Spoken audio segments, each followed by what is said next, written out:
మార్కెట్కి వెళ్ళి ఏం తెచ్చినావు?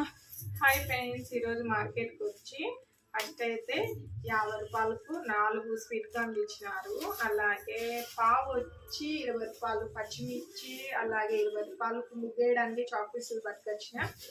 అలాగే టమోటా అయితే ఫుల్ రేట్ ఉంది. కిలోన్నర వచ్చి 50 రూపాయలు, కిలో అయితే 40 రూపాయలు చెప్తున్నారు.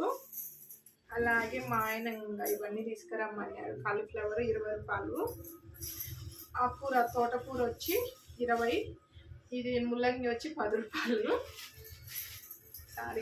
కరివేపాకు 10, పాలకూర 20 రూపాయలకు 4 కట్టలు వచ్చినాయి. లెమన్ వచ్చి 20. నేను బజ్జీలు వేద్దామని పచ్చిమిర్చి తీసుకొచ్చిన. అలాగే క్యారెట్ బీట్రూట్ వచ్చి 100 రూపాయలు ఏమన్నాయండి. 2 వచ్చి బఠానీలు తెచ్చుకున్నా. అలాగే స్వీట్ పొటాటో తెచ్చిన.